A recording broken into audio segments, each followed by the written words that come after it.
All right, so I'm gonna go to Codewars and give a demonstration. First, I want to show y'all how to. Let me quick show y'all how to. If you're on the home, how to like see your previous solutions. Just because I just figured it out, literally. So I went to view my profile here, and then go to solutions right here. And these are all the solutions I did so far. We can't see your screen, by the way. You can't. Okay, shoot. Thank you. All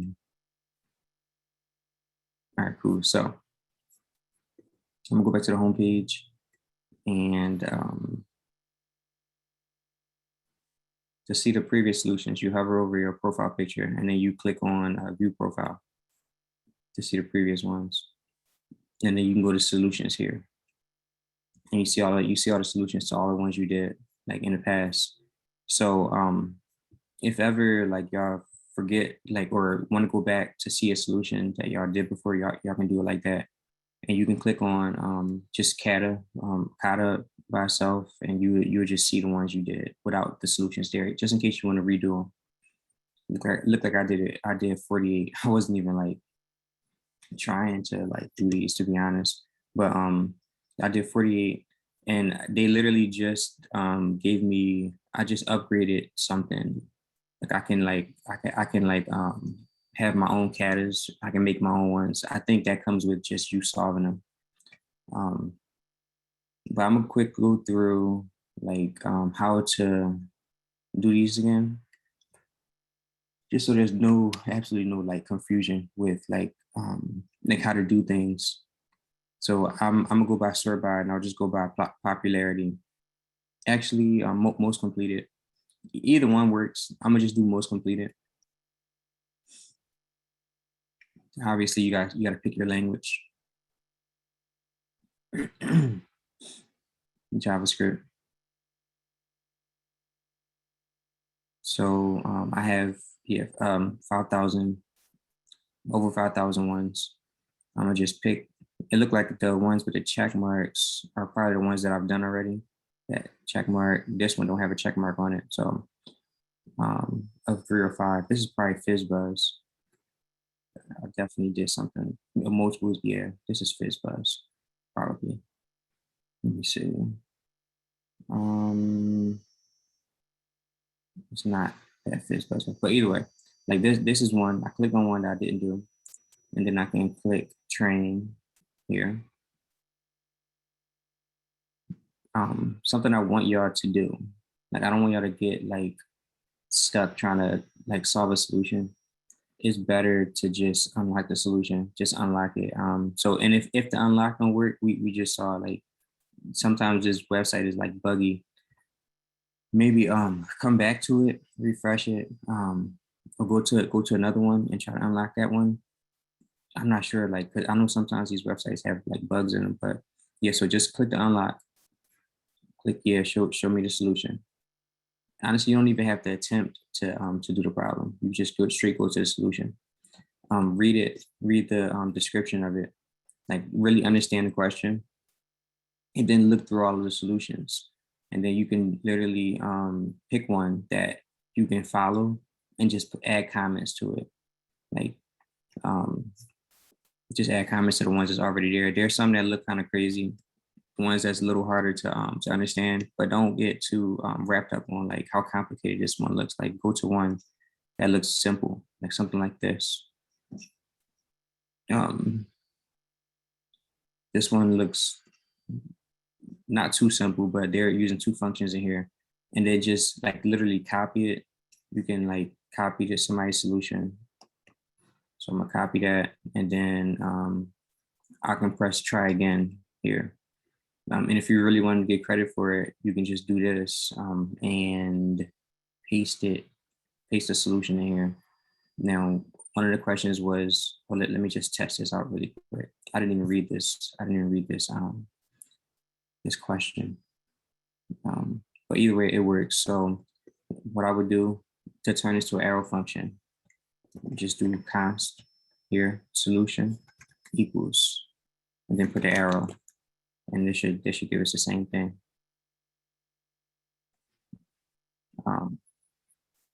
And obviously, you know, when we're doing this, we want to like fix it up, add a let keyword there. I don't know why they didn't add that. And then start adding like some comments in there. Let me see, let me just read this real quick. See, if we list all the natural numbers between 10, their multiples of 3 and 5. We got 3, 5, and 9, 3, 5, 6, and 9. The sum of these are 23. Okay, finish the solution so that it returns the sum of all multiples of 3 and 5 below the number passed in. Okay, so we got to pass in a number and we got to add up the multiples of 3 and 5. So what I would say is like initial sum. It look like what they're doing is they're keeping track of how of the sum basically, and we're starting off at 0, and then from there we're gonna loop over number. And obviously, if y'all start to understand it, you can like do this. You can do this a little bit different if you wanted to. Let me see. I think I'll keep the way they have it, except for I'll add like a let keyword here. If let me see, we're starting off at 3. It looks like, because the reason they're starting off at 3 is because there's no multiple of 3 and 5 under the number 3. So they're starting off at that. So you start off at 3 because there is no multiple of 3 and 5 less than 3. So you start off at 3. We'll just put like example, whatever, I equals 3. Let I equals 3. And for loop. And they're saying, okay, if let's see, I'm gonna add additional like code here. Let me say is multiple of 3. If it's a multiple of 3, then this is going to be true. So I'm just going to set this equal to this. And if y'all rearrange it like this, it helps you really understand like what the solution is trying to say. So I'll say is multiple of 5 here. That equals this. And obviously this is going to give us back a Boolean.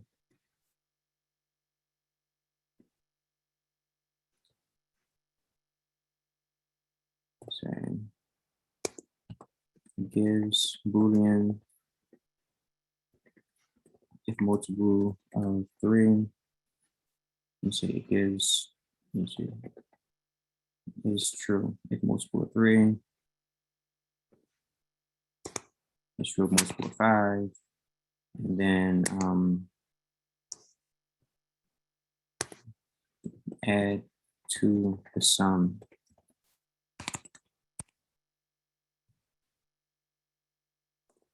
So the sum if multiple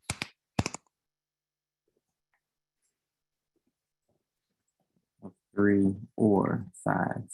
And this is, remember that this is the or right here, this the double bar. And what that's doing is just literally adding the current number, add the current Question. duration. Yeah. I did this problem too. If it's if it's a multiple of 3 and 5, it'll return true again, correct? Yeah. So that's the thing, it's supposed to only be counted once. That's the part that was confusing to me when I was doing it. I think I solved this one actually, but yeah, say it again. What you were saying? Yeah. So like if it's a multiple of 3, it counts it. If it's a multiple of 5, it counts it. Mm-hmm. But it's only supposed to count it once. So like 15 is a multiple of 3 and 5. So yeah, same with 45. It says 3 or okay. They only doing under 10. The numbers under 10. Yeah, this example is numbers in 10. I don't know if he was looking at it like, hold on, 3 or 5. Okay. Is that what you was looking at, Jay? These examples here, or you was like, is this what you was saying? Oh, basically what I saw was uh if we pass in a number, no matter what the number is, over 10, over 1,000, then you have to take the multiples of 3 and 5, add them all together. Once you add them all together, they have to be below the number given. If it's a multiple of 3 and a multiple of 5, then you only count it once in the sum. So you only add it one time. You don't add it twice. Yeah. Okay, so are you saying you check separately if it's a multiple of 3 and then added it, and then if it's a multiple of 5 and then added it? Or I think that may have been an issue. yeah, because this check is like, this is checking both. So we'll never add the same number because we're in a loop, and the number is always going to increment once we go back to the top. And we're doing a check on each individual one like this to be sure as if it's 3 or 5. Sure. Yeah. Yeah, So because okay. Yeah. No, I think I get it. Technically, this one, I feel like this question is not worded the right way. This should say 3 and or 5, because if I can see someone reading this and saying that it just has to be a multiple of one of these, just 3 or 5, like not 3 and 5, because it didn't say anything about 3 and 5 in this question. Like if this was true and this was true, from the question, it looks like one of them have to be true. But either way, that's the solution. Yeah, that's how you add the comments and make it to an arrow function. Now, so I saw a lot of so I saw some posts without solutions, without the solutions there. Like I don't want y'all to just put the question there. Like if you didn't already solve it, you can just leave out the just don't put the question in the chat, because you don't want somebody else to like solve it first. You want to put your question and then your solution. So for example, for this, like obviously I would test this, and then in the code challenges, you would put the question first. Yeah, I did that a few times. Hit shift, shift and then return, or actually yeah, put the question first, right? And then you can just reply to it actually. So just hit the reply, and pasting your solution. Remember that code block is here in case you don't remember the actual thing you write in there. It's 3 backticks, but we have the things here either way. So it's something like that. Now I did want y'all to also send it to me. I don't think anybody remembers to actually send it to. Not everybody remembers to send it to me. So I'll just take out the extra step, and y'all can just throw it like in the just throw it in here, and I'll just look through like the day before to see who did like what. And obviously I'll be clicking on them and then like pasting in your solution to see if it actually works. But yeah, I tested it so far with this test button. I'll just press attempt so that I can actually submit it. Just did 111 tests, hit submit.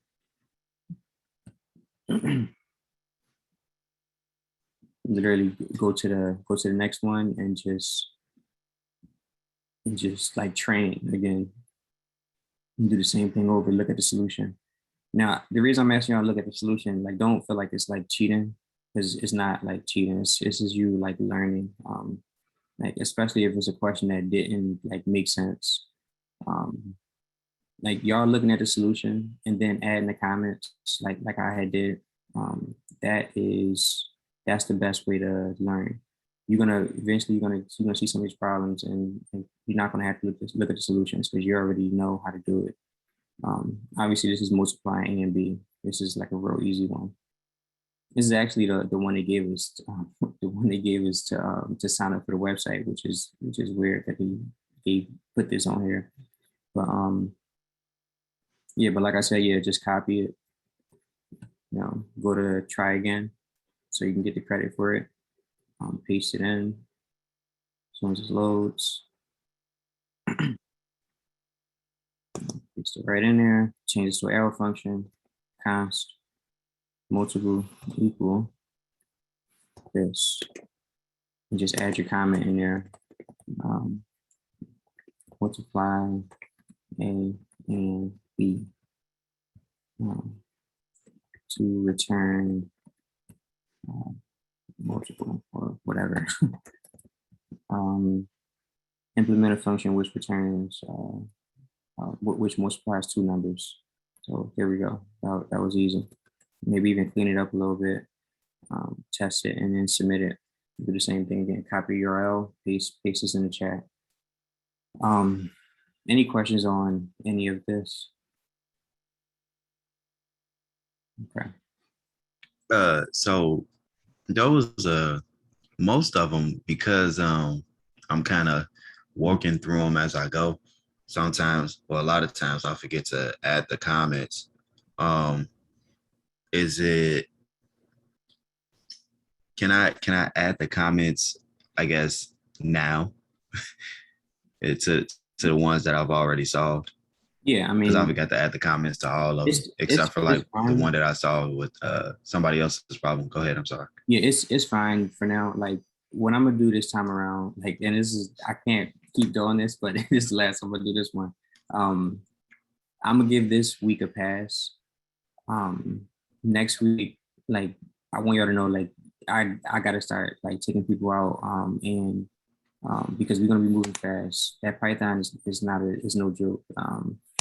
And yeah, JavaScript and Python is like very similar too. So it's going to help for y'all to even like do these problems here, because once we start doing the Python ones, you know, it's going to be the same. It's going to be the same stuff. So I'm gonna get this week a pass. Make sure y'all add your comments, look at the solutions to these. And if you look at the solution and, you know, if you want to confirm that you really know it, like just do it over without looking at what you already wrote, or do it a little bit different. Like this one can even be done different. Like I can literally store this in a I can store this in a variable first and then return the variable. Like any of these can be done different, and like this will at least prove that, you know, you know what you're doing as far as like how to like redo these ones. Like you know how to solve the problem basically, and obviously this will still work. Hey Isaiah, do me a favor, man. Show me how to post it into the Slack channel once again, the correct way, because I've been putting them in there, but I haven't been putting my solutions. So, or so I should just copy my solutions and put them in the comments, right? Is that the best way to do it? Just copy it and then just put the solution in the comments. Exactly. Yep. So just pick, yeah, exactly. So bam, and then, oh wait, I replied. That's not what I need to do. Here, and then reply to the one that you did. And just hit this, just copy and paste. Yeah. Another question. Mm-hmm. Will it count if we do somebody else's problem? So like, if somebody else posts one, can we count that for one of the three?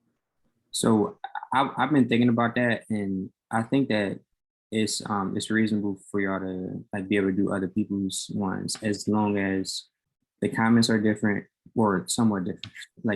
Like I wanted to see a difference in the way you implement it. For example, like how I just did this one, how I literally just rearranged it, and then rearrange the comments where they needed to be. If somebody else do one and you can redo it on your own and, you know, rearrange it, then yeah, it's fine. But it has to be like a difference. Like it can't be like a small like thing. Like this one was small because there's not much here.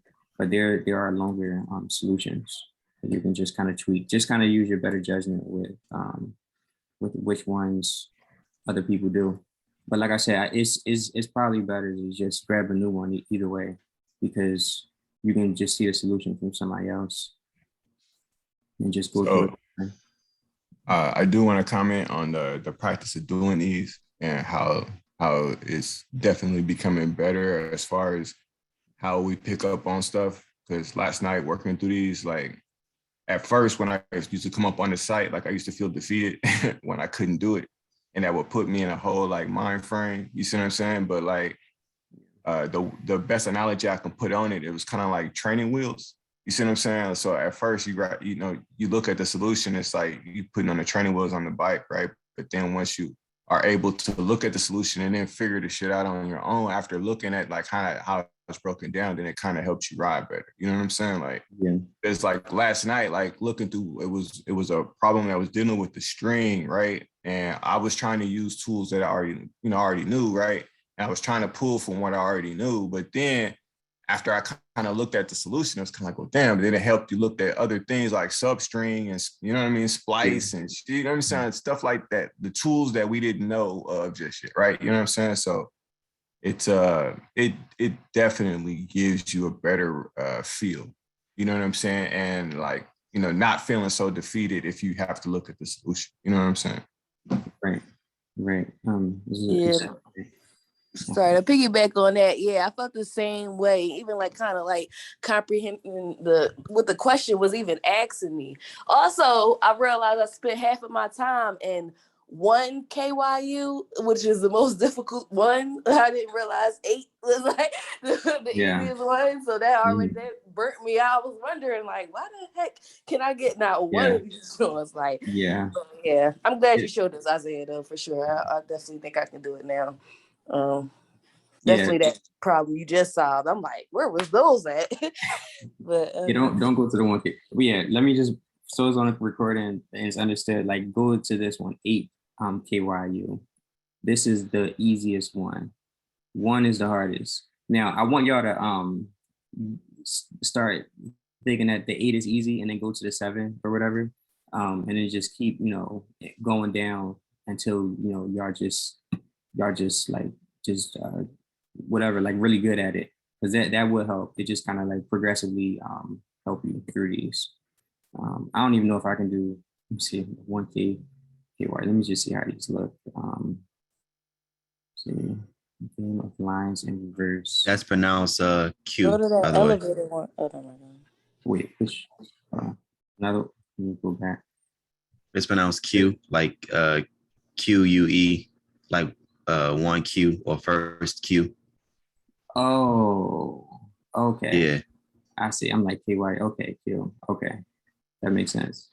All right, cool. Let me click on this. Okay, not even all of these. I don't think I filtered it correctly. I gotta put the language. So 1KY, 1Q. I keep saying KY. 1Q. JavaScript. Wait, this one. Yeah, JavaScript. And don't get the Java mixed up with the JavaScript also, like I just did. See, Puzzle Fighter. There's only 22 of these, which, I mean, obviously it's harder to write these. Okay, they got too many directions for me. I'm not about to do all of this. No, go back, Isaiah, and go down a little. Here?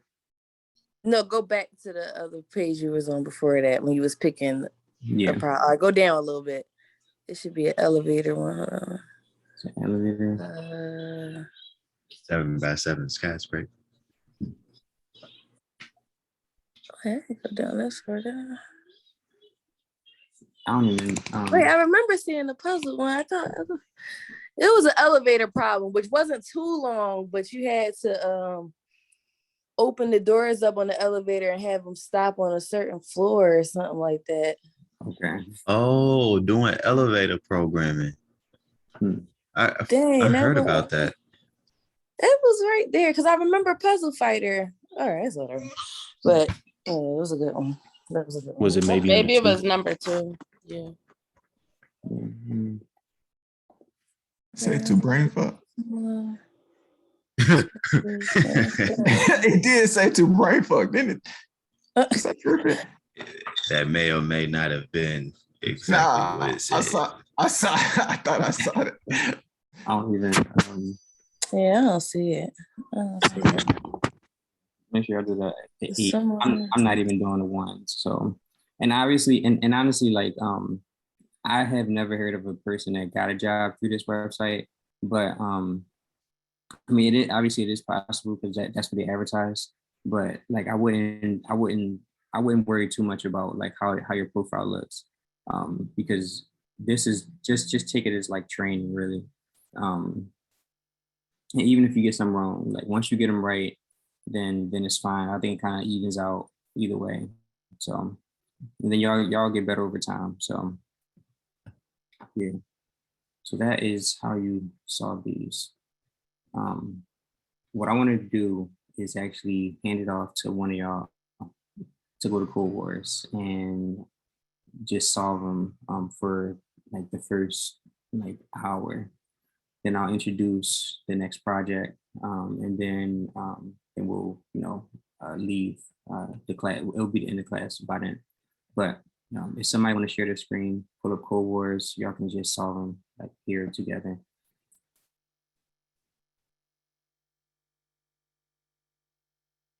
As always, I'm completely down to do so. And But I believe not job best. I was just going to say I believe it will be better if I don't do it. Yeah.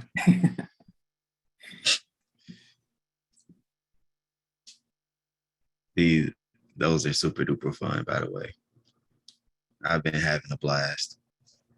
Getting real frustrated like yesterday.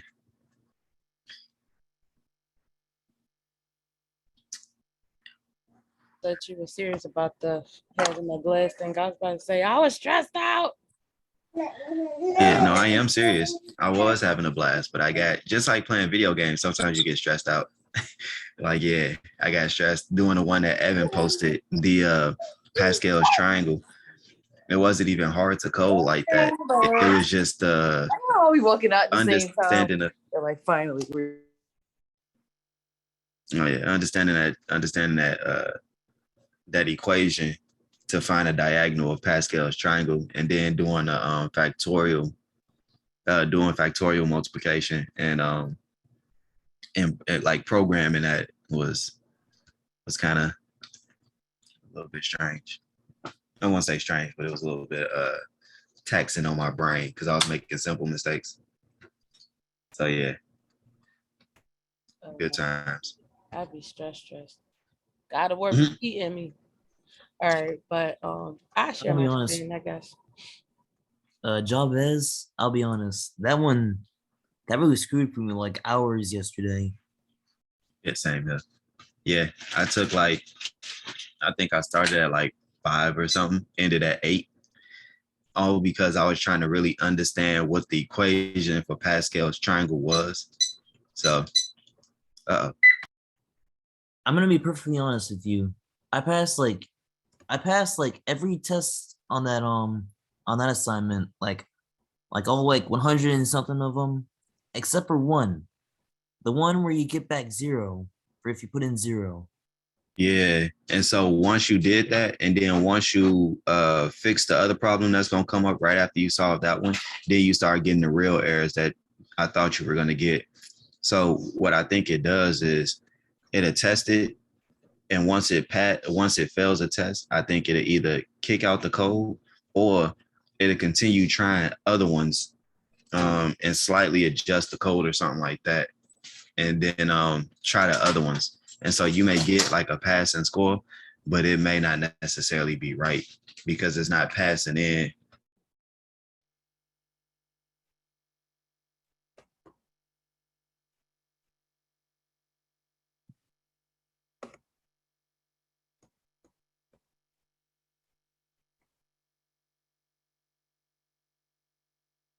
Do y'all see any that y'all want to try?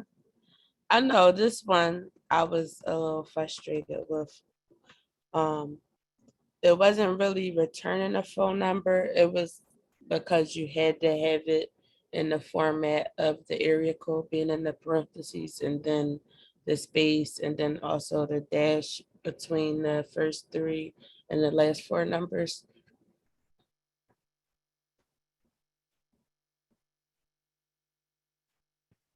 You can try that one. We can try to Yeah, it was like you had to have it in that format, and that's what was like stressing me out, like this part right here. Yeah. And I really I kept researching and trying to figure out how to do so, but I couldn't. try to y'all can try this one out and do it together. See if y'all can. I think this one is a practical one too, because sometimes you do have to format something that's passed into like into a function, like maybe make it turn it from camel case to like spaces in between, or you want to like put a name together. Like this phone number example is actually something I can see them I can see doing like on a job, like them just giving you some numbers and telling you to put it into this format. So it's a good one. And I think it's probably better if you if you do this in VS Code, just so you have a chance to like test it out and everything like that. But you had to create like that index that you had to create the HTML and JavaScript. Yeah. Do the VS Code, then paste it in here afterwards. Right.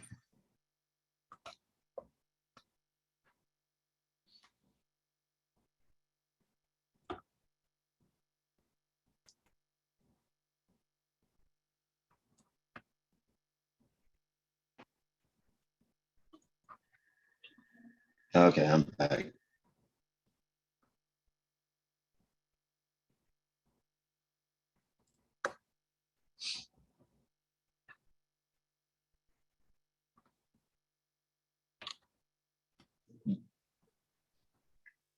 That's the one we doing? The phone number. The phone number. All right, cool. I think my internet went down at the crib, so now I'm on the cell phone. Not that that's important.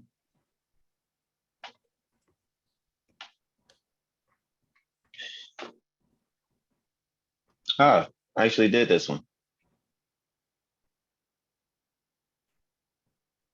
Can y'all see this part, or is it just me? What you looking at?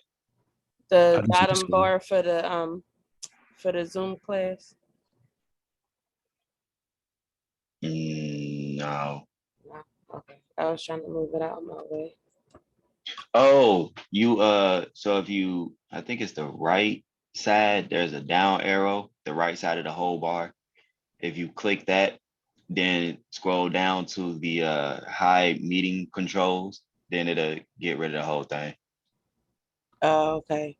Yeah, I had to keep moving it around to get it out of my way. Yeah, did it work? Yeah, it's completely gone. I don't know how to bring it back up though. Escape. Okay.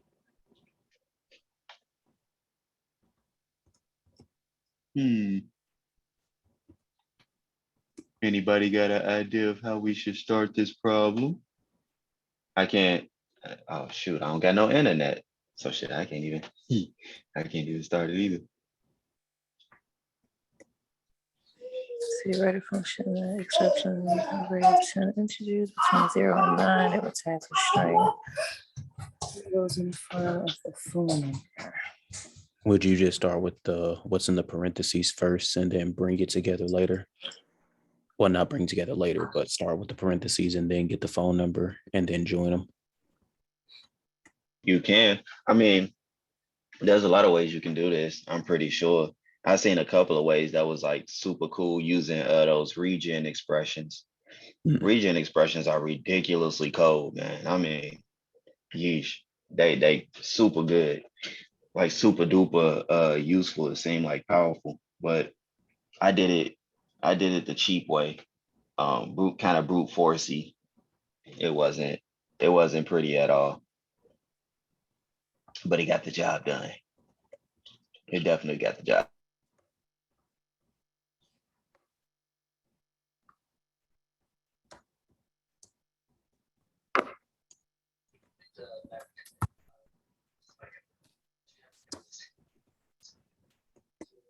All right, I'm sorry. I was Actual trying to get numbers. myself together. Y'all said, wait, I think y'all said y'all want to start off two different ways. Oh no, I'm listening. Kevin had a suggestion. Oh, I'm sorry, Kev. I missed that. I was just trying to get the basics together. That's cool. I was thinking as a way to start it, since you had to have I like to said you had to have the area code in the parentheses.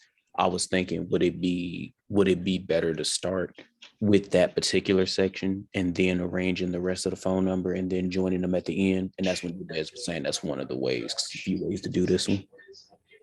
Oh, okay. But we would have to first like get this array of numbers so they know where they pulling the numbers from, right? They already you already numbered? passing in the numbers. Right, as I think the setup already got it with the create phone numbers or create phone number, excuse me. Oh, so this is already linked to this right here. We don't have to specify. Right, you should be good as far as that. So it's already kind of arranged for you to just get started. I had to catch kind of wind of that when I was doing the first couple as well. Like, okay, they're already linked, so I didn't have to add like the extra line of the numbers or whatever the words was that they were giving us. Oh, Yep. that's probably what my problem was. Yep. Because I actually put the array of numbers in there. Mhm. No, I that's got just caught a on my test. last one like Same that. thing. So even though Yeah. we're doing it in VS Code, like we still don't have to specify. So in VS Code, what you do is you'll call a function and pass in that array. So this function takes an array. That function takes an array of 10 digits and then transforms them into, or formats them into the desired format, which is the parentheses, 3 digits in parentheses with 3 more digit space, 3 digits hyphen 4 digits. That's the format. So yeah, that's what we want to do. We want to try to see if we can force that format. Now, fundamental question real quick. And I don't know, this probably Go won't, ahead, Fundito. but I was thinking, could this be switched around to an arrow function since it's only one parameter and still give Yes. us similar results? Okay, cool. If it was 100 parameters, you could still turn it to an arrow function.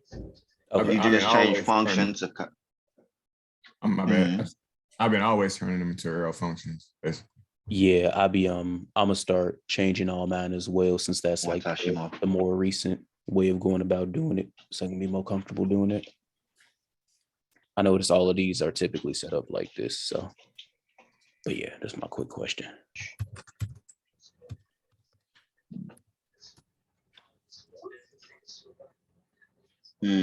Yeah, you can turn every one of these into a arrow function, except for the one that you can turn the one that you did as well, Kevin, the to Jaden script when they was creating a method using that string prototype. You could turn that to an arrow function, but you'll have to turn it to a arrow function named to Jaden script or whatever, and then pass in the string, and then you can work with it as though it's a function, but you'll have to change it back after you're done to the creation of a method. And then instead of the string that you're going to pass in, you'll have to change all that to this. So if you ever reference the string that's passed in, you'll have to reference this instead, which will reference whatever object the method is attached to. Okay. Now it's most likely what I was running into when I first did it. Yeah, that was exactly what you was running into. And on top of that, you passed in the example problem. Right. As to Jaden script. And so that was all kinds of buggy. So yeah. But now, with this phone number one, would you maybe start with would it be practical to start with either something of index of or something that selects the length? Maybe. I mean, you don't have to worry about the length though. all you doing is, so it's already an array, right? Right. You outputting a string, most likely. Let me see. I think you're gonna output a string, but either way, it's an Yeah. array String the of numbers. 10 digits. So you could do it, a few ways, but you wanna add a parenthesis on one side of, basically you want to put a parenthesis uh in a certain position open, and you want to put a close in another position. You want to put a space in between the parenthesis and the closed position. I mean, the closed parenthesis and the next digit, and then you want to put a hyphen between the last 4 digits and the 3 digits that come before it. So it's like all you got to do is put certain symbols in certain places. And there's a few different ways you can put those different symbols in those different places. Like the way I did it is one. The way that somebody else did it, which used a region expression, was another. And then there may be some more ways, but I just looked at the region expression and looked at mine and saw the rest of them and was like, all right, they're pretty much the same. Okay.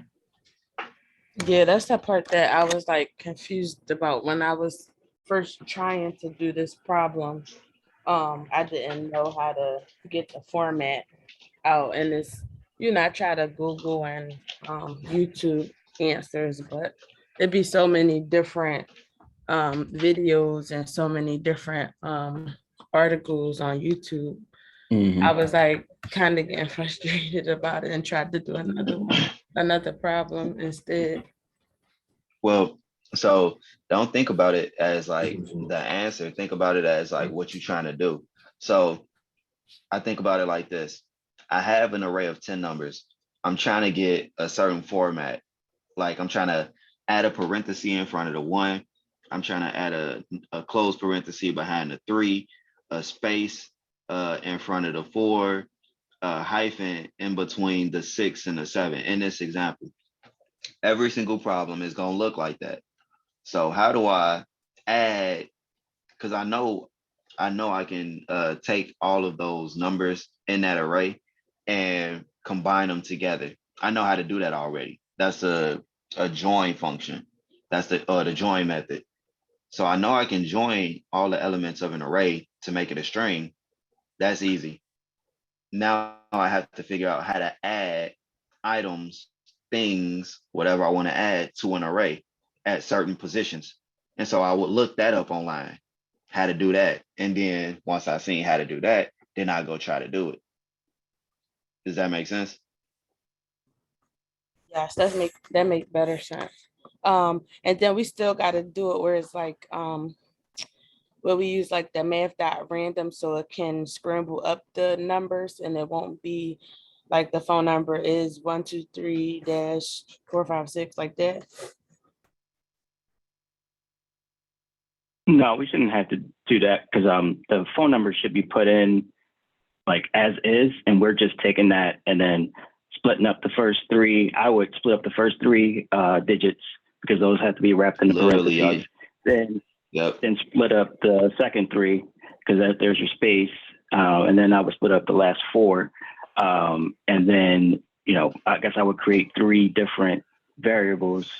One called first 3, one called second 3, one called last 4, and then kind of turn it into a string with the formatting. So we can, since it's a string, we can add in the parentheses that we wrap around it, and we can add in the dash for the second 3, and then we can add in that extra space at the end for the last 4. Okay, that makes sense. Yeah, make one big string. So break them up and then put them together with the symbols in between. Yeah, so I would say I would do const first 3.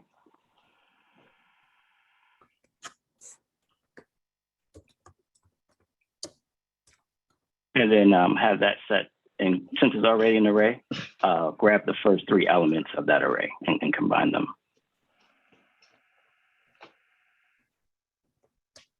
Also, you can and Sam Ben suggested this a while ago, but you can take that, copy it in the VS Code, and then we can do the Hold on, you breaking up. You said copy it from, say it one more time, please.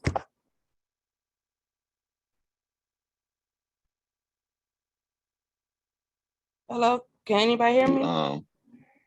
Huh? Yeah, I can hear you, special. Jay, your volume went out for a little. Oh shoot. Am I here? Yeah, we can hear you now. Yeah. Okay. I'm sorry about that. Now, Sam suggested we copy the function into VS Code, and then we can pass in that example to test it.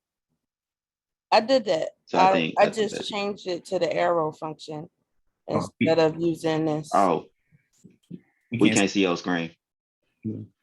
It's saying I'm sharing my screen. Hold on. Right sharing the window. Yeah, you sharing that Code Wars. What he said.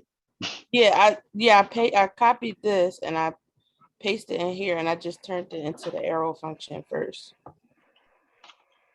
You may have to stop sharing and then try to reshare. It looked like it's stuck on the website on the Codewars. Oh, okay. Sorry. Let me.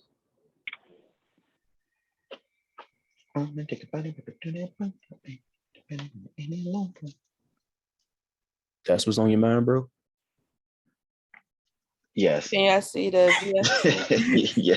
Yeah. You can VS Code now. Oh, okay. Yes, I did that. Or I copied it. I was like basically getting VS Code together while we was all talking, and I just turned it into the arrow function. And then Kev, you said so just basically taking the 1, 2, 3 and then putting it here, 4, 5, 6 for the second 3 and then the last 4. Yeah, was what I was thinking before was starting with the first part, and then I think it was Terrence. I want to say this is set it up with the with the 3 consts, like how you pretty much how you doing, so that way make sure everything kind of flow in different parts. Okay. Oh, special, your first is I'm sorry. Kant's first 3. Yeah, can y'all see my VS Code? Or... Yep. She put it in the chat. Okay. I see. So what does the quotes represent? Oh, y'all want me to copy from the chat and then paste it in the in VS Code? No, I'm asking what the parentheses, what your quotes mean. Like you got F equals quotes dot join, and then in your join you got map string. Interesting. Yeah, that's Python. That's like, I don't know if you did you know that was Python, Diamond? I think you put that in there. Yeah, I seen it on Google. I was like, yeah, it's Python. Yes, right. But this is a good template to follow. It's just grabbing the first 3, middle ones, and then the last 4. So right. Yeah. Once you get to the Python section, like so. Whoa. Whoa. The syntax looks so scary to me for some reason. No, it's actually simple. It's like roast. Once you learn it, it don't look bad because it's like string number, and then you starting from 0 and then adding the first 3, and then you adding the next 3 to get 6, and then you adding the 6 to get all 10 digits. It look a little understandable. Shouldn't N be 1 to 3 then? Unless 1 is not inclusive. You but saying, then I guess no. Well, you starting with 0. I think that's what that means. Going from 0 and then the first 3 for the area code. Right. In that case, it have 4 digits, yeah. 3 to get. No. The last one's not included. So the first one, you see the F is 0 index, 1 index, and 2. It's up to 3, not including 3. So, okay. Yeah. So in that case, the second string should be from 3 to 7. No, 3 to 6, because the index 3, index 4, and the index 5. And then the third index 6, 7, 8, and 9. 8 and 9. Yeah, okay. Okay, fair enough. It's index of was was part So of it it. ain't. Okay, so the first index is included, the last index is not included, is what you're Right, saying. exactly. Okay, and you did say that. Make a lot of sense. And so string. So it's gonna turn it to a string. And then it's gonna take those first 3 digits, turn it to a string over each element in the array. It's just the quotes that's throwing me off. Is that supposed to be the number in, I guess, in this case? Those quotes, it joins them by those quotes, so there's nothing in them. So it's literally just gonna put them together. Now this solution is not complete because there's nothing returned from the function, Leave it alone. but it's like the start of how to complete it. Let's see. First three, create phone number. I'm gonna get this one. All right, Special, go ahead and put that in there. If you press escape, you can get that bar back. That one's Python. But that's Python, right? Yeah. Yeah, it's Python. Y'all can do it a little different for this one, but the same concept. You can do three variables, and then like put the ones you need in that variable. And then you said we actually have to put like 1, 2, and 3 here. What is zero index, first index, in the second in the index number 2.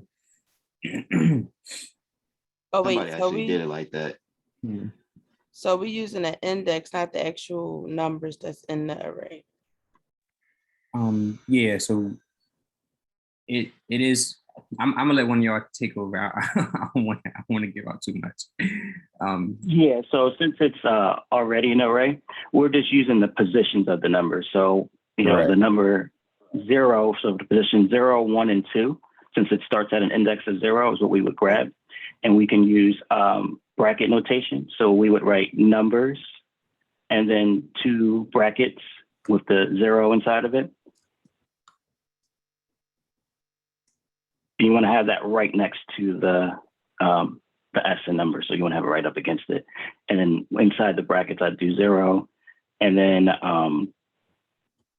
well, since I don't know if you could do it that way. I was going to do, it could have been longer, it might be longer, but I was going to do numbers 1 plus numbers 2 plus numbers 3, because we're creating a string. And since we already have the first 3 numbers, we technically can have the parentheses like in quotes. So I would say let's do it with, I don't know if that'll work, but let's try one at a time. So I'll do numbers with just the 0 inside the brackets, plus numbers. Whoa, Wait, you hold saying on. I was add gonna 1 say, and if 2 you can, with the, I'm sorry, go ahead, Jay.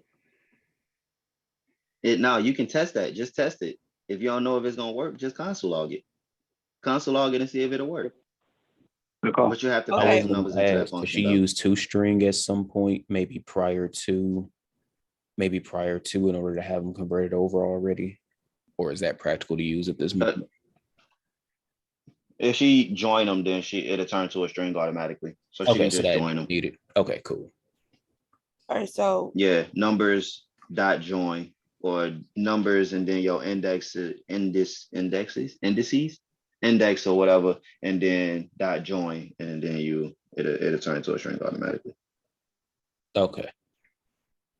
so we're not doing the 0 plus 1 plus 2. No, I was gonna say console log it. Try it. So Pat is all right. Let's do this. Before I Go down to I line gotta 4. finish it out. Yeah, hold on right quick. Go to line 4.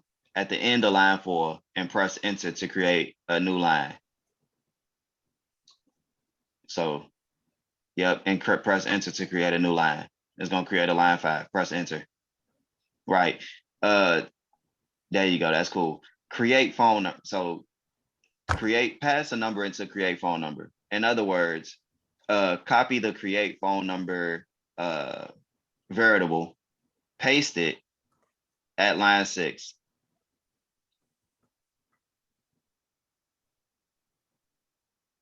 Now open parenthesis and then pass an array of 10 digits.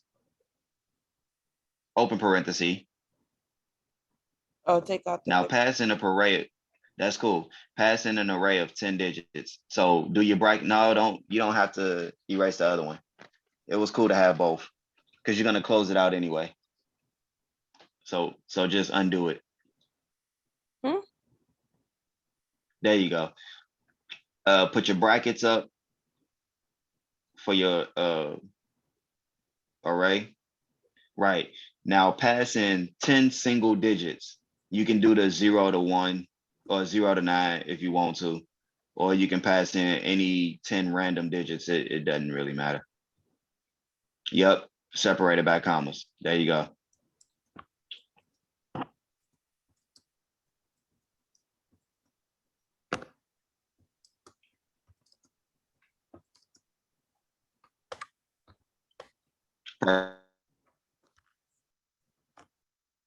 I think your sound is going out again.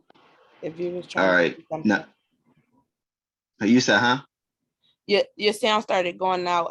It sounded like you were saying something when the sound went out.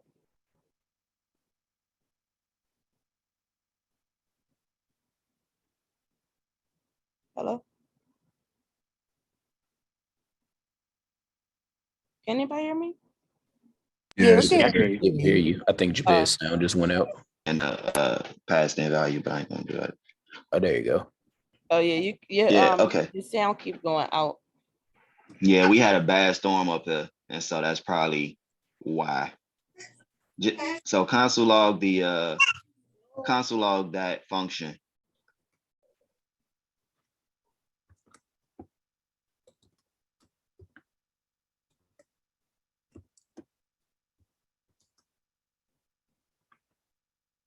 And I do it like I set it up like I set it up. That'll probably be a little easy. Open parenthesis. And then let's call it final. We'll just call it final. And then I'm gonna have you go back to line 6 and do something else. So inside the parenthesis on line 7. Inside the parenthesis. You want us to call it final, but we don't have no final. Yeah, I got you. Just follow along. Just follow along. And then I explain it. Okay, go back to the beginning of line 6 and then set a constant called final equal to the beginning of line 6. Yep. Constant space final. Nope, constant space final. Yep. There we go. Yeah, okay, cool. All right, now when you test something out, it's gonna give you the answer. And now you're passing a number into that function. You don't have to do all the extra part with the final, but now you can see what your output is going to be as well. And so now when you solving problems, and as soon as you refresh your screen, save it and refresh your screen, you'll keep on seeing your answer. And I was going to format it to say solution and all that stuff, but all right, now you can do whatever you want to. I'm sorry for interrupting.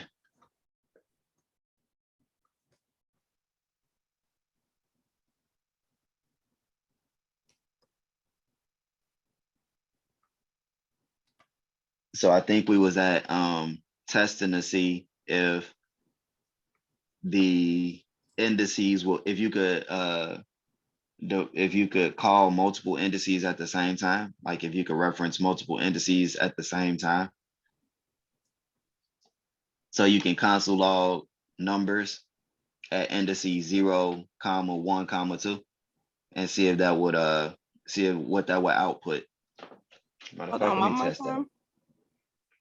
It is now, yeah. Can you say that again? I think he was trying to tell you in the numbers to put after the brackets on the first 3 to put comma 1, comma 2, comma 3 to access those different indices. What he said.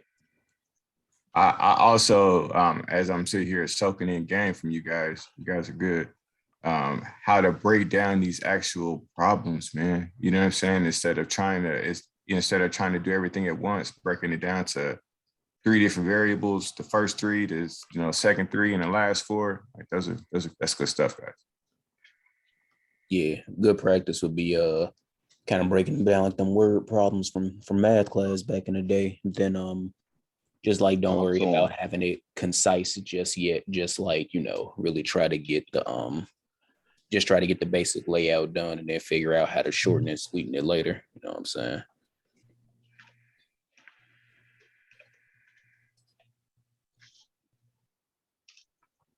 I think Diamond was telling you that in the first first is spelled wrong too.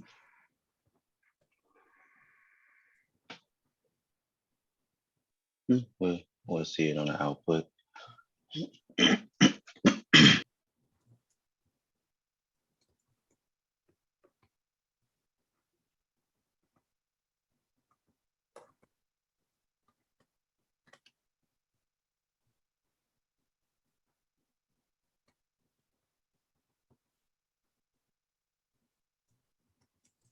Yeah, what were we saying about how do we added the parentheses? I'm sorry. That's not going to work, by the way. I don't want y'all to like, y'all about to waste a lot of time. That syntax is not going to work. Numbers 0, 1, and 3, like stuff like that. You're going to get something, but it's Damn, not, I was hoping it not going to did. be what you expect. But Unexpected token constant. Son of a gun. But those won't work. Houseway. all right, can we ask you a question? Would breaking it up, would that still work? We just gotta Break it up. change the second portion of it. Like you was gonna do, but like y'all was doing the first time, that could work. Like just do numbers 0 and then do like numbers 1, numbers 2. But you got to put it inside of a I'll put it inside of the template string, the backticks. That's the quickest way to do it. Oh my gosh, I could have did the back. Yeah. Yo. Well, you can walk them through it since you know you can. The backticks is better. The backticks is strong, dude. Hold on, I gotta try it first before I get the flap in my gums.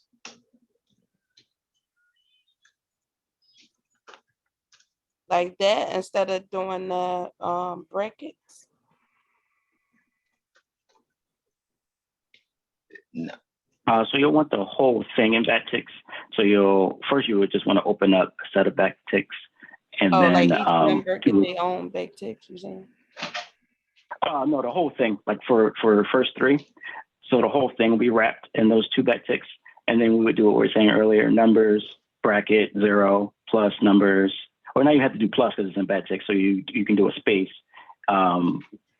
Let me see if I can type it up real quick. Let's see.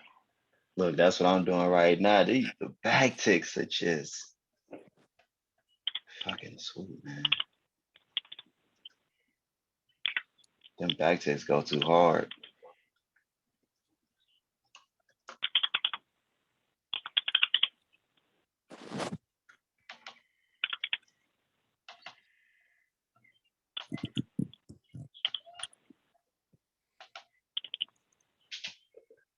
Dog, I could have been backticking stuff. All my format problems, I just backtick it. Don't even waste time no more. We ain't even wasting time no more. We just going straight to the backticks from now on. No wonder you said you don't need regen functions. You got backticks. We'll be talking about these backticks all day. It's long though.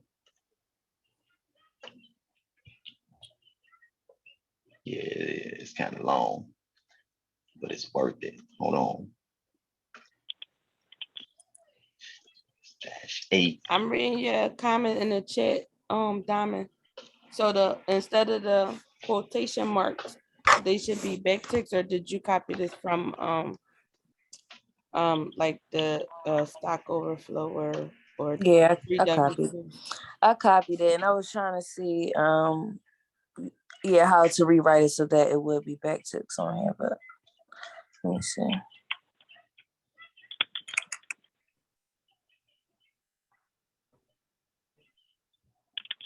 See. I started backtick, man. Oh, wait. Oh, It's at Wait, the what's end. that first part? That syntax won't work either. Let me drop something. Chat. oh, You could, Somebody else. hold on, I'm in. There we go. yeah. So You could whoever try did it, what I- Terrence. Okay. Yeah, that's it. Wait, we Yeah. said here we go to this, or Raise. a couple people saying that. Oh, yeah, you can go ahead and paste in what I just sent in the chat. That should work.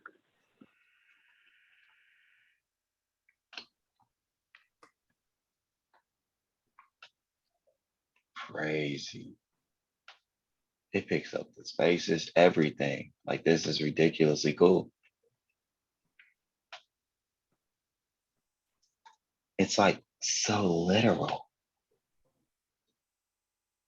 I'll delete this.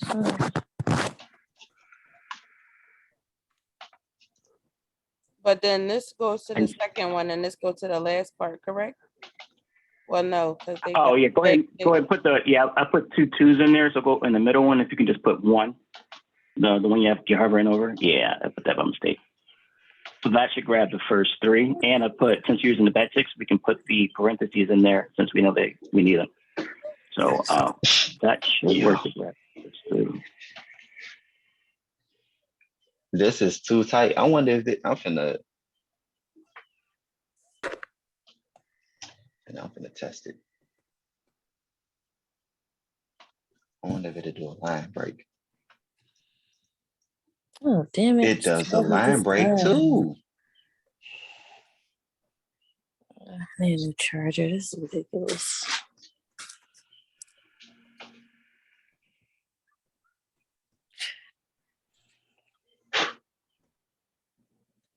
It does everything. Backticks for the win. Backticks are the answer to every question from now on. If it's a format question, you throw backticks. That's it. Let me quit. And you'll want to create one more Hey, I for was about number to say- 9. Yeah, I was about to say.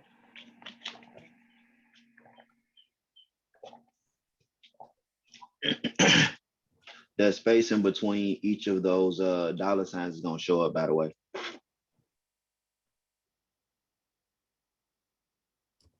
One more time. The space in between those dollar signs. So like the dollar sign number 0, dollar sign number 1, those spaces are gonna show up in your final answer. So you gotta remove them. You gotta put them right next to each other. Okay. No space, no white space. Gotta- The backticks take everything as literal. So you gotta, So close Yeah, you're right. everything up, basically. Okay. yep, that close everything up, basically. Also, numbers, but they all need M's. So you can go ahead and throw the Oh, yeah. Oh, hyphen. yeah, he got that. You can find and replace, Control F, and then, copy in numbers, replace all with numbers with the M. Wait, say it again. So if you Control F, right, click that arrow down. Nah, I'm sorry. Well, I gotta Click change this the- back to the like that, right? And then there's on the left side of that box, there's an arrow that's pointing towards the box. Click that. Yep. Oh. Oh, that's You nice. learn something new every day. And then hit the one on the right, the picture on the right. So it's AB, one picture, and then another picture. Hit the picture after that one. That's replace all. Poop. Okay, there you go. Nice. Save some time. Sure did. And there's something wrong somewhere. Yeah, I see the squiggly, but I was just trying to close all the spaces before. Oh, you erased your close, your curly bracket, your closing curly bracket. I think. Will it read the space inside of this? Let's see. Nope. Okay, you don't have to remove the space from in front of the Never mind. Do what you're doing. Never mind. Do what you're doing. You sure? Yep. Very.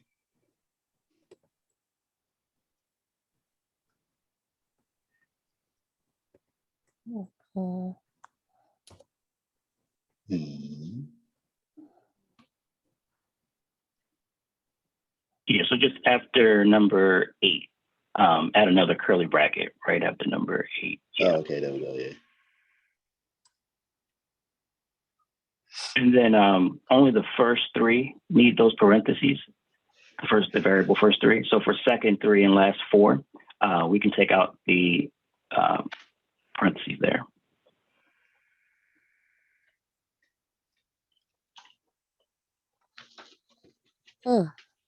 You can throw the hyphens in the backtick too, right? Say it again. Oh, the hyphen right here. Yeah, honestly, and then you can throw the space in the back in the front of the last 4. This one. And then space after the parentheses for the first 3.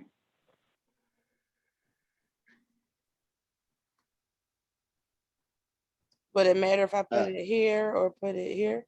Oh, and then erase. No. Erase the one in the last 4. It was supposed to be after the first 3. So that was my bad. Yeah, erase that space. Okay, there we go. Yeah. But it wouldn't matter if I add the space in the back of here or the beginning of here. It was still. Oh no, it would actually.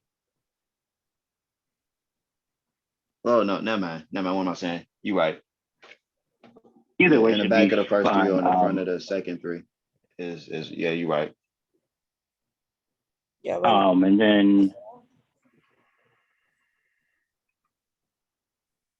so now we could either create another variable combining all 3 of those strings, or we can just do a return and return, in backticks, we can return first 3, second 3, last 4, and see if that works.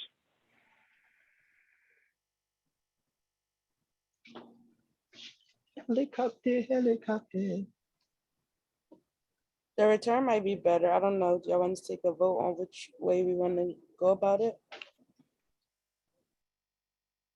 Let's just do a turn. Aye.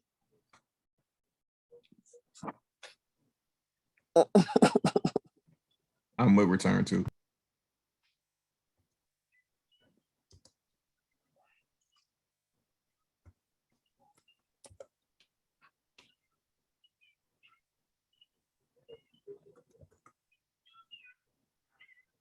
Yeah, saying return that plus and then plus again.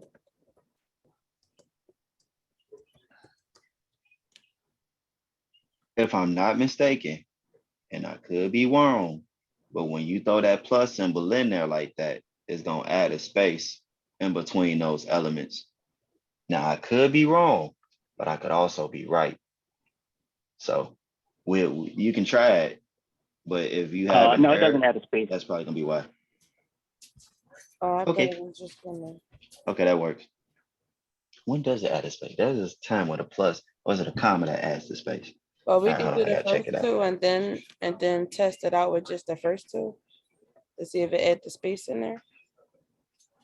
I think you're good with the space. So I'm looking at it. Look like they put spaces in it, so you should be able to just return first part, second part, third part with the backticks. Since we're using pluses like that, I don't think we should need the backticks. It's just concatenating those 3 variables as one string. I think it should work just like that without the backticks for that return. What he said. So what y'all think? Y'all think I should just test it out right here, or anybody want to add anything before I test it out? I say test it first, just see what you get.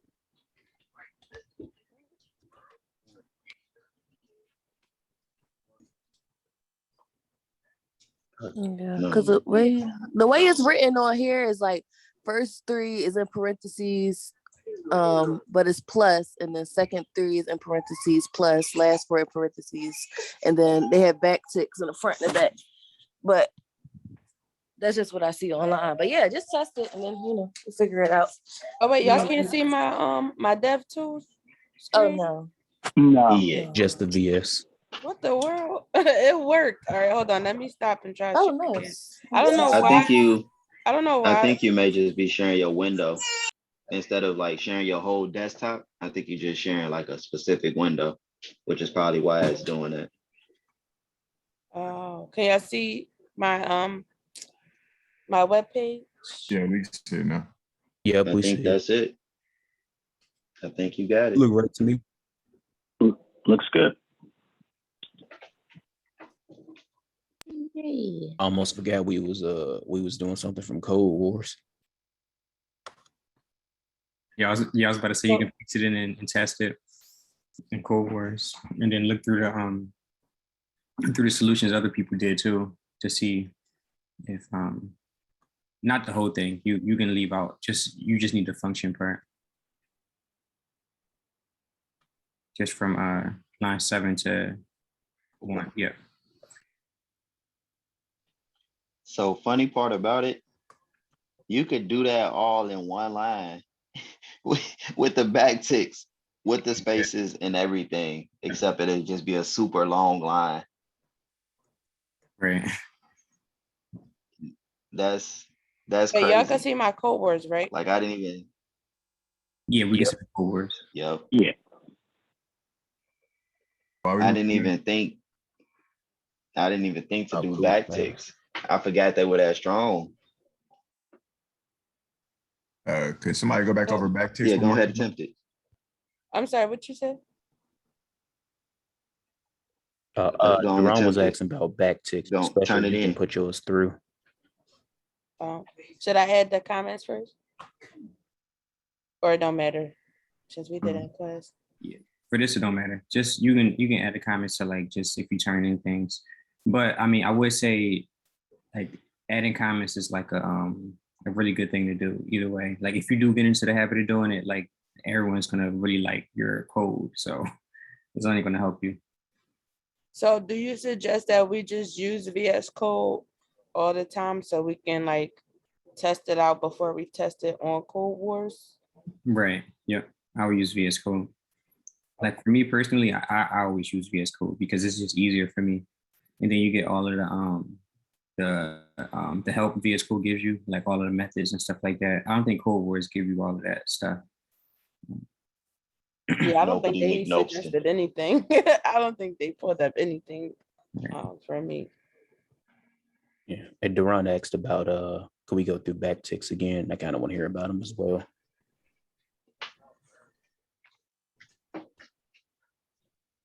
What is something? Backticks are the ticks that are turned 45 degrees. No, don't do that. Do somebody want to teach it really quick? The back ticks. Yeah, if ain't nobody else gonna say it, my man Tony. Mine is Jay. Let's go, Jay. Nah, I mean, no pressure on nobody. I'm already looking it up, but at the same time, Yeah, not everybody at once now. Yeah. Yeah, that's it. Yeah, it's the key next to the number 1 on the keyboard. And it looks like a parentheses, but it's slanted just in terms of description. But what it does is it allows you to create a string with literals in there, literal being those variables. So especially if you could pull your screen back up, it would be probably better if I explain so if we look at first 3, that variable first 3, for example, it's wrapped in those backticks.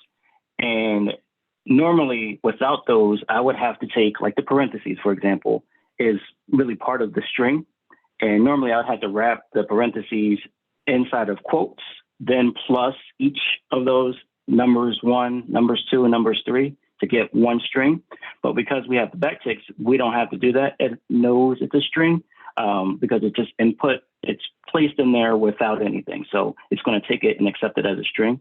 The parentheses is accepting that as a string. And then anything wrapped in the $ and then the brackets are variables, or it could be functions or, anything that's code. So it's going to execute whatever code is inside of the brackets that begins with the $. So numbers 3 is, it's taking number 0 rather, it's taking the first index of the numbers array and it's taking it as a variable, and I can combine that with 1, 2, and 3 without any spaces, as you see there. And I can add the parentheses at the end all in one shot. So I can do everything at once without having to add all the plus signs to, concatenate a string, or using the join function to create a string. You can just do it kind of all at once. So you can combine strings and variables at the same time, is the best way I can put it. Oh, cool. Yeah, Terrence. Appreciate you, brother. Yep, no problem.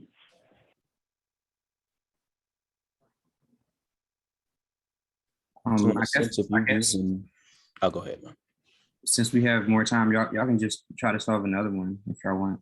See how far y'all get. And somebody else can share their screen. Yeah. Then I'll stop you around like 11:50 to just explain what the project is. Yeah, somebody else can do it, especially you. Oh, my bad. Yeah. I'm gonna take it off. Yeah, I could share. Give me 1 second, get set up here.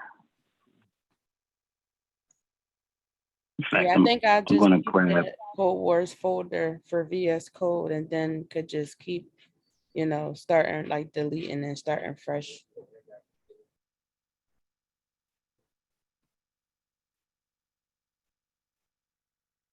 And maybe even like try it the other way around this time, like to pick a question and then look at the solution and then just add comments in there, just so like we get like a we see an example from both ends of what y'all can do. So when you suggest we do it that way, do we still changing it to the arrow function so it can be the updated version instead of the older version? Right. Okay.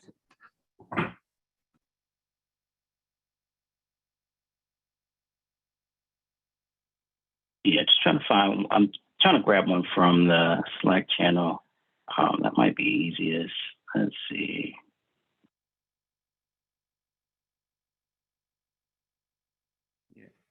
You have your Codewars up already?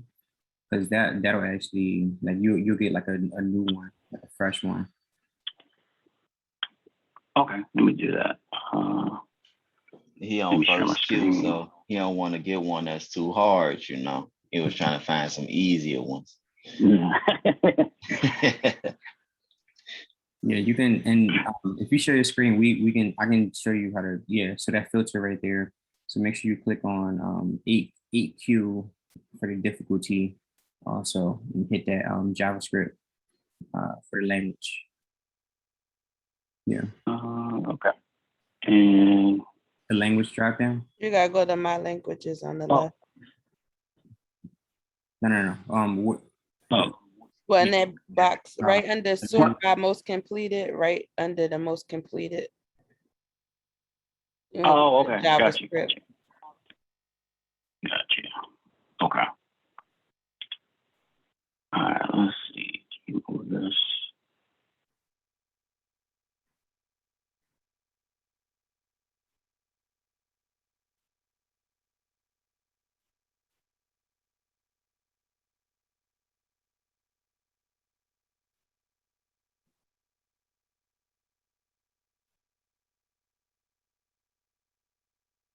Let's see. What about this one? I don't think anyone tried this one yet. Move first and last character.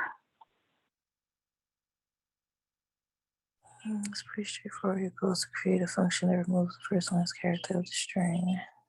Oh yeah. You've given one. Oh, yeah, this is one I did try. I didn't get completed yet, so this is a good one to go for. That sound like shift how do and we pop. reset? So,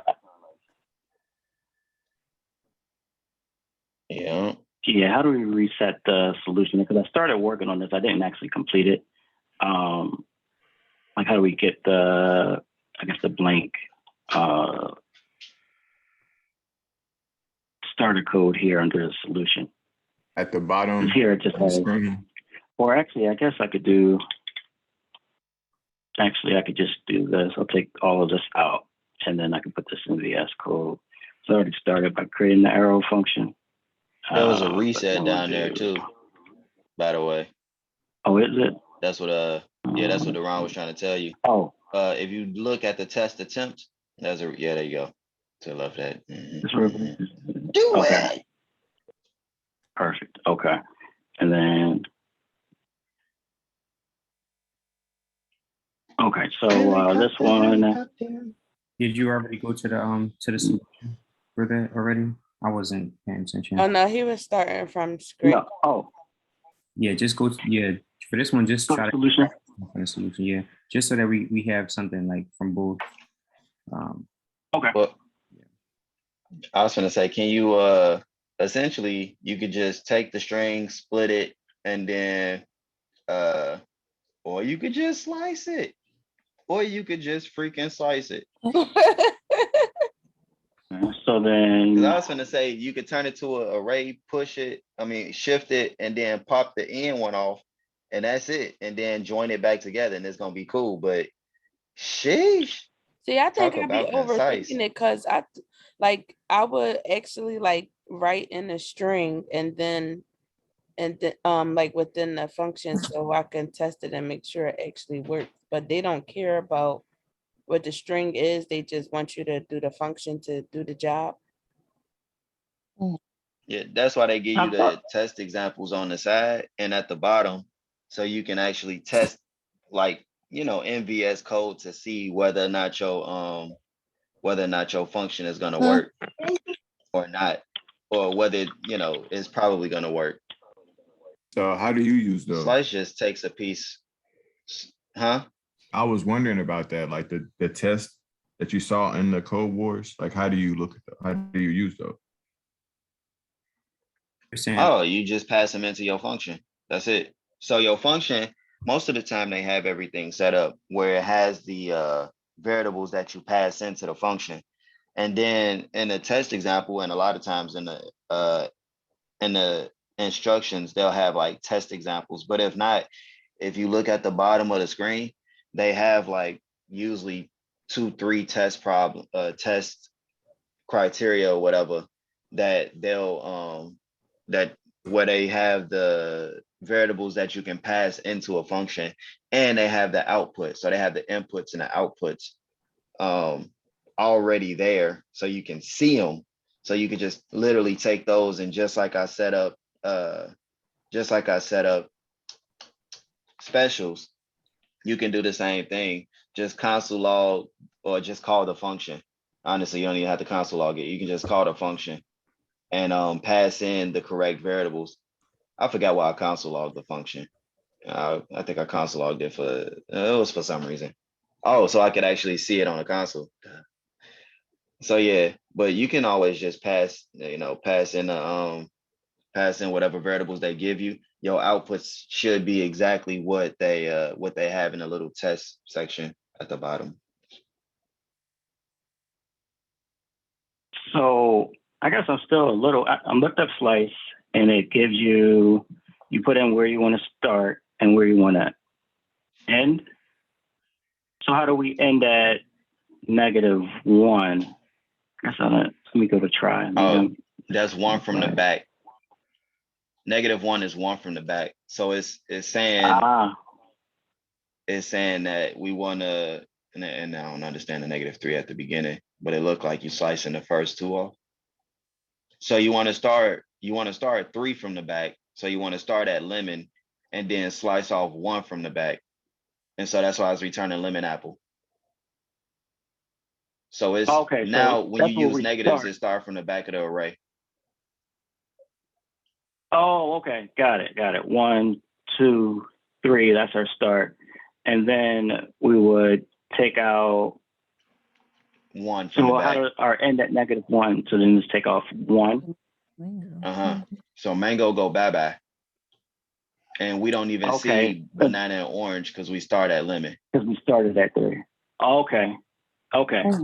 And then in that last index, you saw I said -1. Like -1 is technically mango, but it's not inclusive. So like it's up to mango and not including mango. So you started off technically at -3, which is lemon. And then you went up to mango, but not including mango, which is just lemon and apple. So, but yeah, those negatives is started from the back. So on the example on the Codewars, it was saying 1. So we was trying to eliminate the 0 index basically. So is that why we put 1 there and negative Yeah. 1? Exactly. You And you eliminate slicing the zero one off the back. and right, and 1 off the back. Yeah.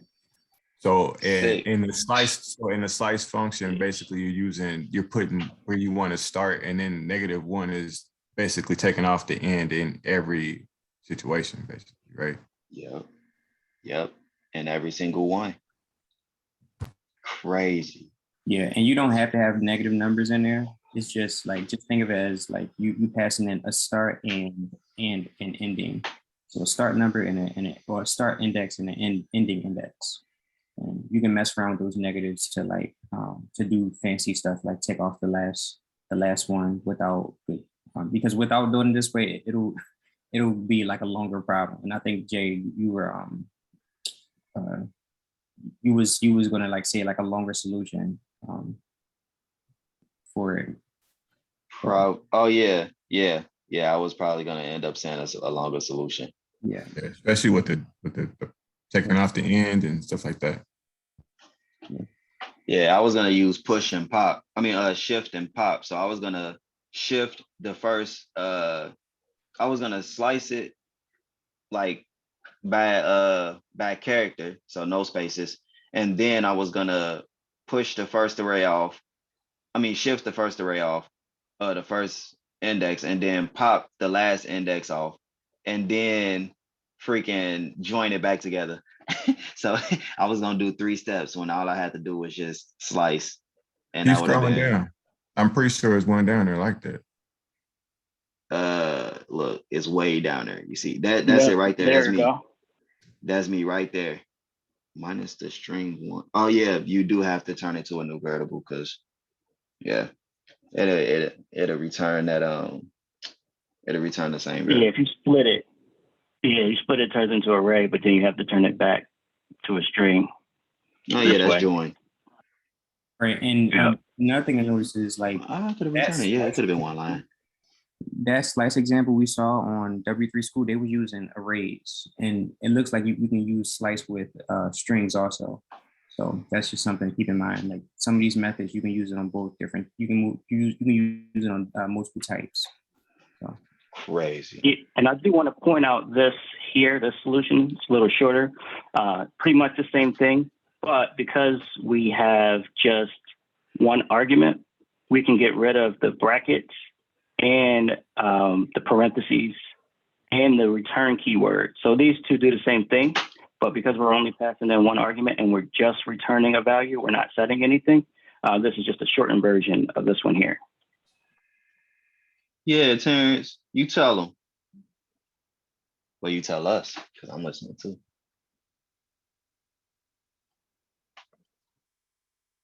Yeah, that's a good example. I would definitely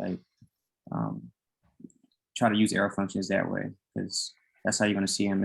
And when we move to React, we're going to see a lot of this stuff, a lot of this like fancy syntax. So it's technically called syntactic sugar. So it's just like yeah. So if you hear somebody saying it, syntactic sugar. I like that term. That's funny. Throw that sugar on that baby. Yeah. My syntax be sour as hell, bro. You're not the only one. You're not the only one. My syntax be sour patch kids, bro. Yeah, syntax be bland out here. Yeah, I'm straight. I'm the same way too. Cap. I was about to say bye. I was about to say bye. No, it's a little, I be doing it the long way still. You see these solutions, them bad boys concise. You see me out here trying to shift and pop and all that stuff. All I had to do was slice. What? Man, hey, dog. Yeah, just like you. I'll be out here breakdancing, bro. You know what I'm saying? Right. I hear spinning on his head, man. Man. But it's cool though, you know, breaking, learning how to break these down though, you know what I'm saying? And, see one problem and then put it into, different ways of breaking it down so you can get the answer that you need.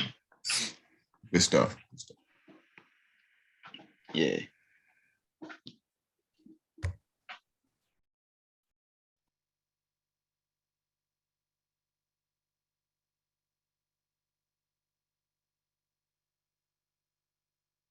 Let's see. Do we have time for one more, Isaiah?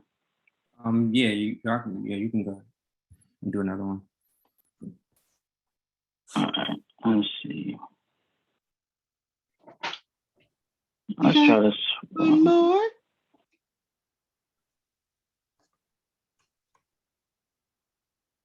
That sounds like trim. Yeah, I think we did that in class before.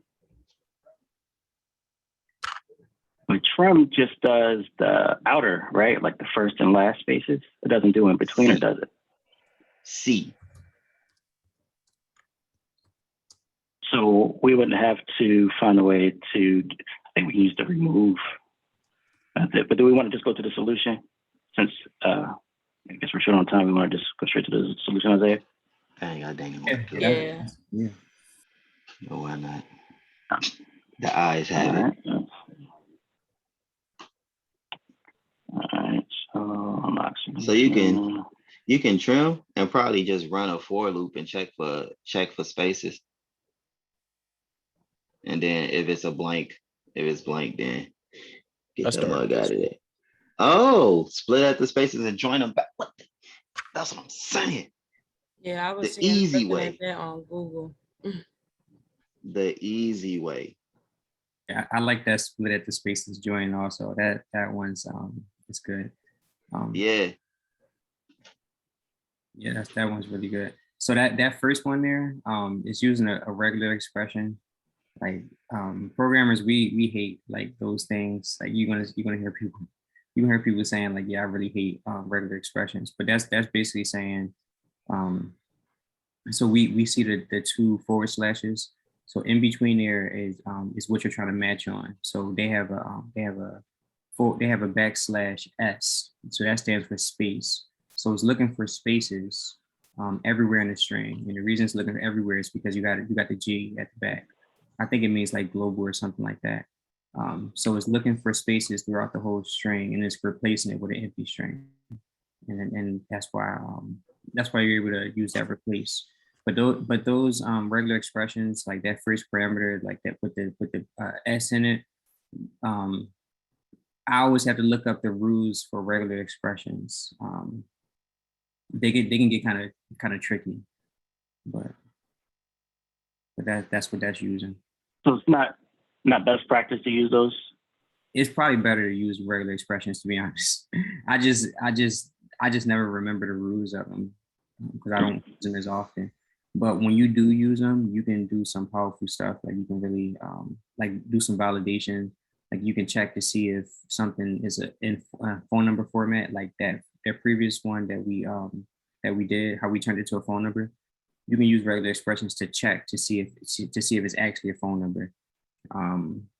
You can check for like, let's say if you wanted somebody to enter a password and it had to have certain characters in it, uppercase, lowercase, like whatever. You can use regular expressions to check to see if like what they put in matches what you're expecting to see in a string. Nice. That's how you use those. You also use them with emails. I think with emails, they check to see if they use a regular expression to check to see if it has like has an @ symbol and like a dot. I think it's like some text, any text, the @ symbol, some more text, dot, and then some more text. And that's how you can tell if something is an email or not. And it should, every email follows that format. So it'll work on an email.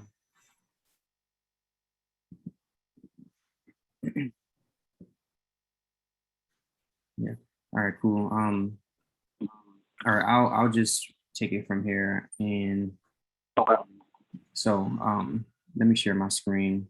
So there is not that many people in the class anymore. I'm not even sure if being in those same groups would like help y'all or not. But what I'm thinking is to split what we have here, let me just screenshot who's here actually.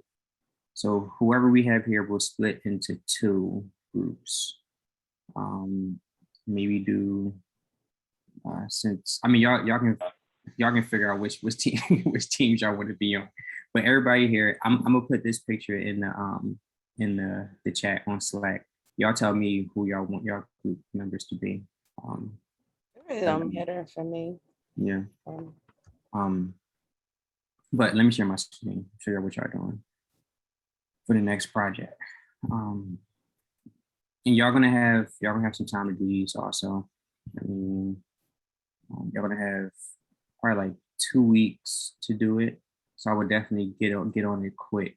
So what y'all doing is y'all gonna create a shopping cart, like something like this. However you want to design it is up to you. You want to create a store. I was about to say a shopping cart. I could do that. Yeah.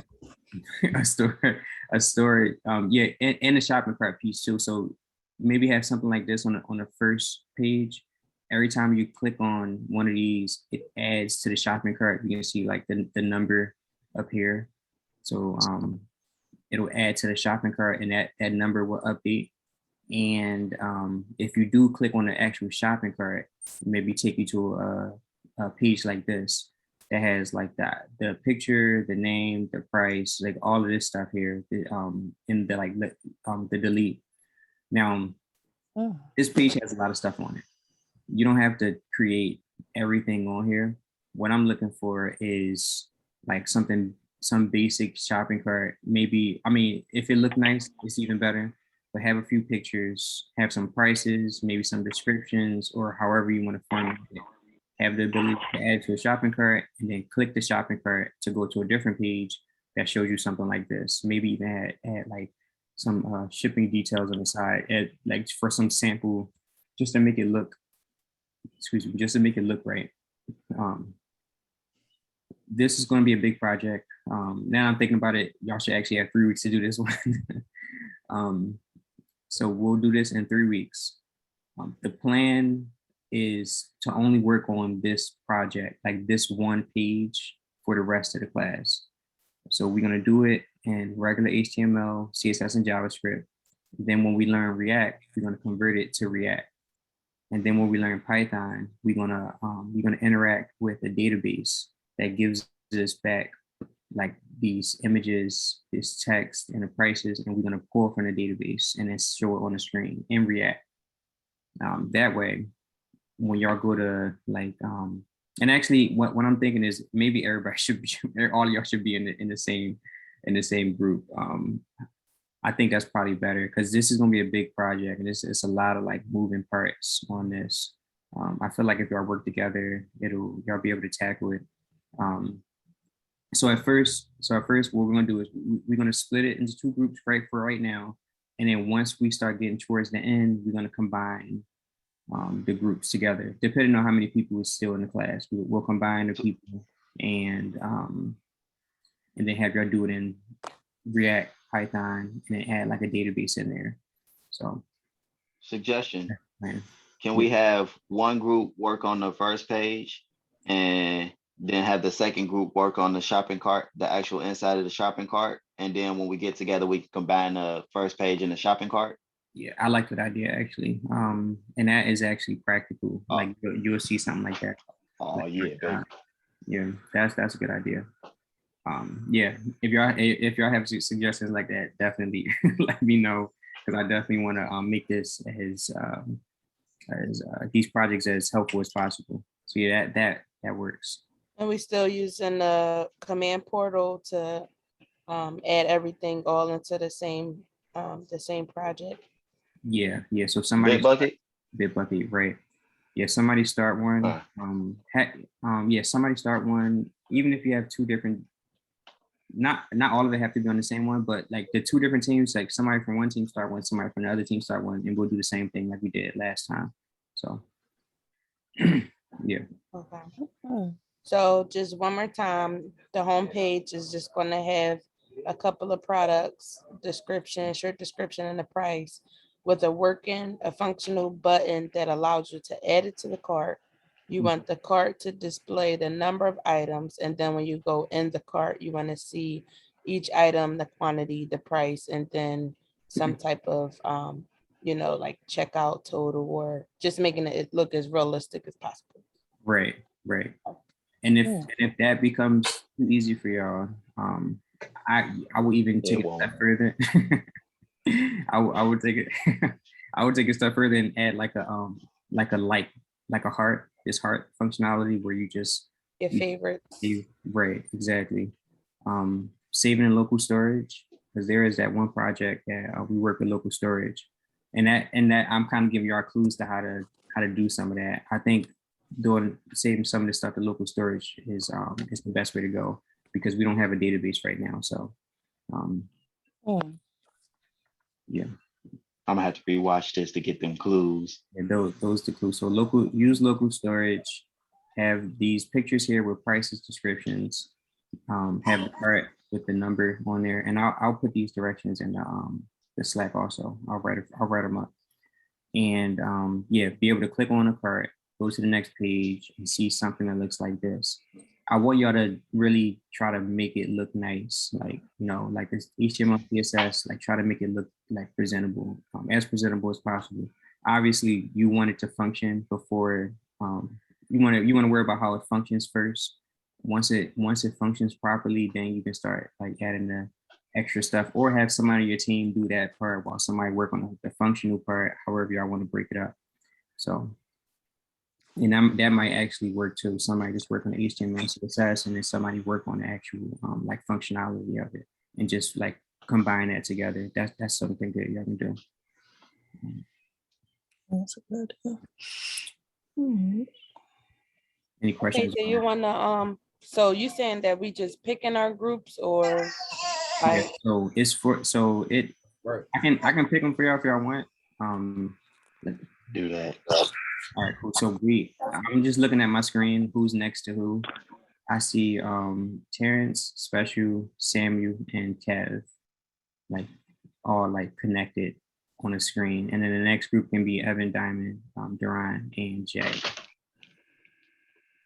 And can you also assign who's gonna do the main page and who's gonna do the second page? Say it again. What were you saying? Who's gonna do like the main page and who's gonna do the actual cart? Okay, so let me see. So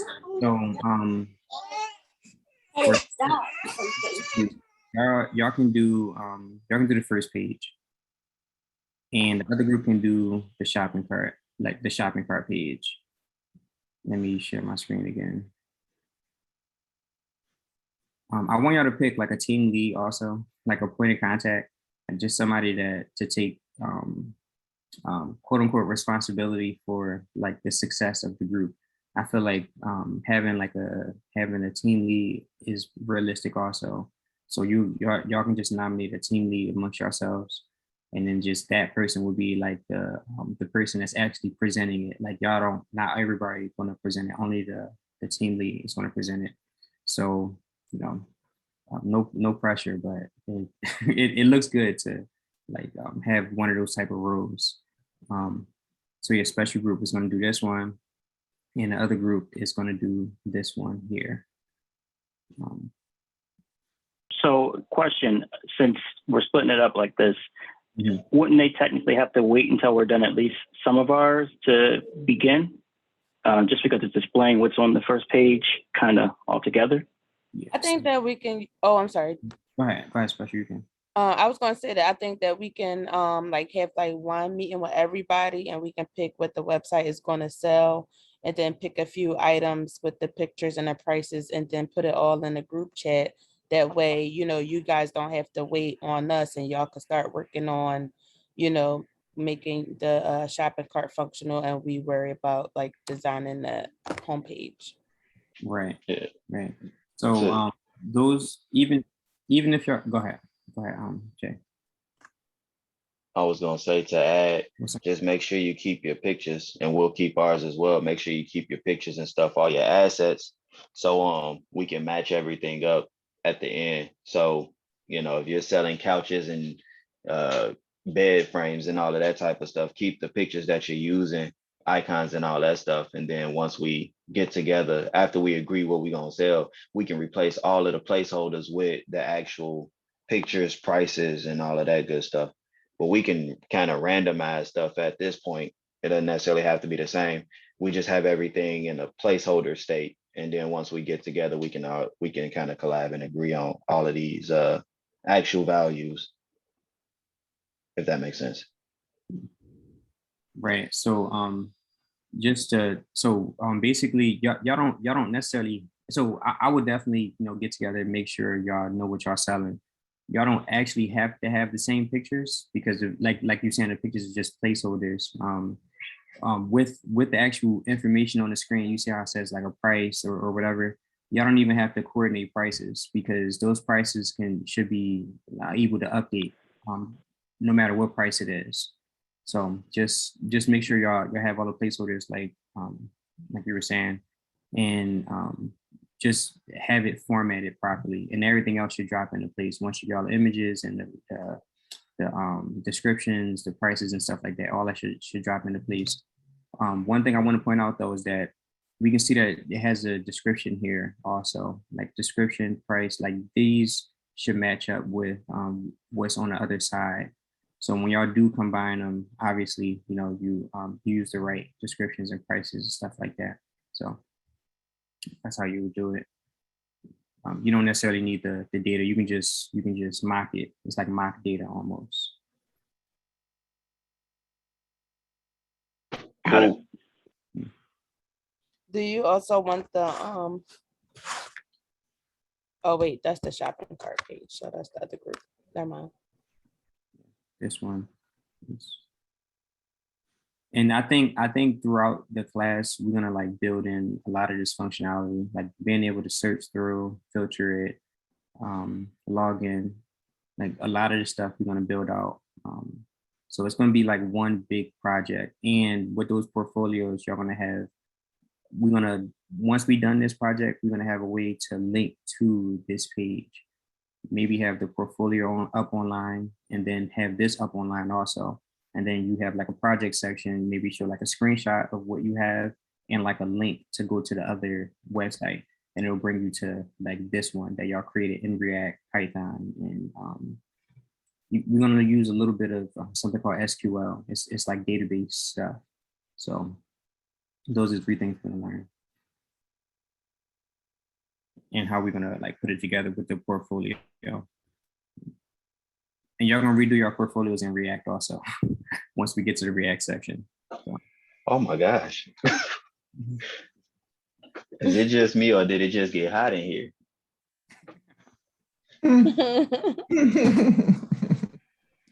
No, that was good. When the speaker said that he threw his his same app over in different languages. Yeah. EJS. Y'all What's EJS? It's all gonna be EJS. Yeah, well, I read Sam's comment. He said redoing his in EJS.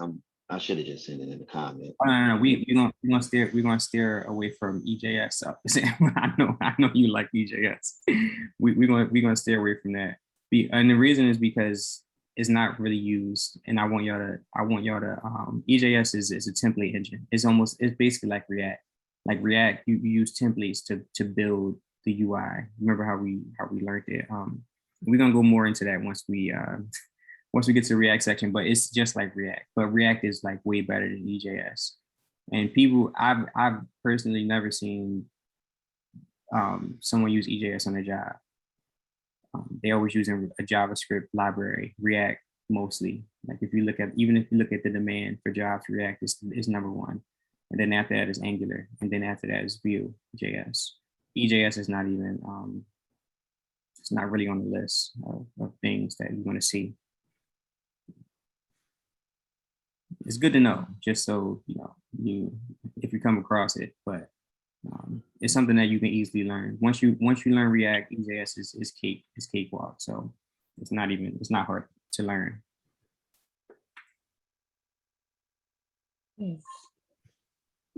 All right, cool. Let me stop the recording. is the